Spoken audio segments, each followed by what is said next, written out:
Chapter 6. My first meeting with Dominic Savio. Some curious incidents connected with it.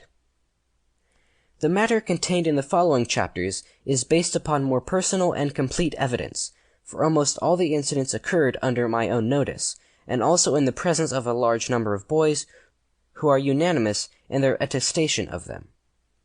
It was in 1854 that Father Cugliero, the priest who relates the incidents mentioned in the foregoing chapter, came to see me about a pupil of his.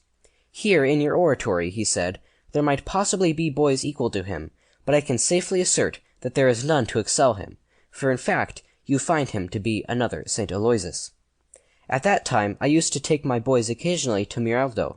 It was a little country place, where a short time was spent for the benefit of enjoying the country air and open life, and there we usually made the novena in preparation for, and celebrated the feast of the Holy Rosary. It was accordingly arranged that while I was at Miraldo, Dominic should be brought over from Mondonio to see me. It was therefore at Miraldo, on the first Monday in October, 1864, that I became acquainted with Dominic Savio. He was accompanied by his father, and as they came up to speak to me, I noticed his pleasant but respectful manner, and something in his demeanor fixed my attention upon him. When he came up, I put a question to him, to which he answered, "I am the boy of whom Father Cugliero has spoken to you. I have come with my father from Mondonio." We walked together, and I questioned him about his studies, and his desires for the future, and we were immediately on the most friendly and confidential terms. I may say that I at once recognized a boy after God's own heart, and I could not help being struck by the workings of grace already manifest in one of such tender years.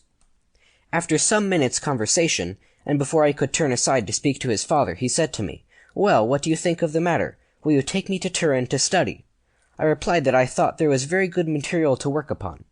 "And what do you think you can make of it?"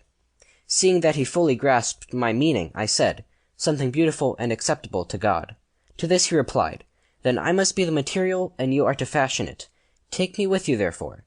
"But," I said, "I am afraid that your delicate health would not stand the strain of much study." "I don't think we need fear on that point," he said. "God's given me health and every assistance till now, and he will surely help me in the future."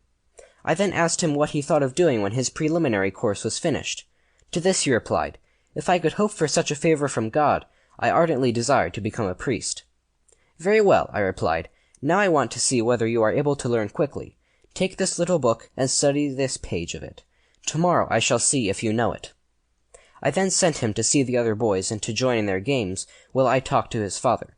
But a little surprise awaited me, for hardly 10 minutes had elapsed, when Dominic came back, and said with his usual pleasant manner, "If you like, I will recite that page to you now." I took the book in some astonishment, and this only increased when he recited the page by heart, and could explain any passage in it. "Well done," I said. "As you have anticipated your lesson, I shall anticipate my answer. I will take you to Turin, and you will be one of my chosen boys. You must pray that God will help both you and me to do his holy will." Not knowing how to express his great gratitude, he took my hand and said, "I hope my behavior will never give you cause for complaint." End of chapter 6.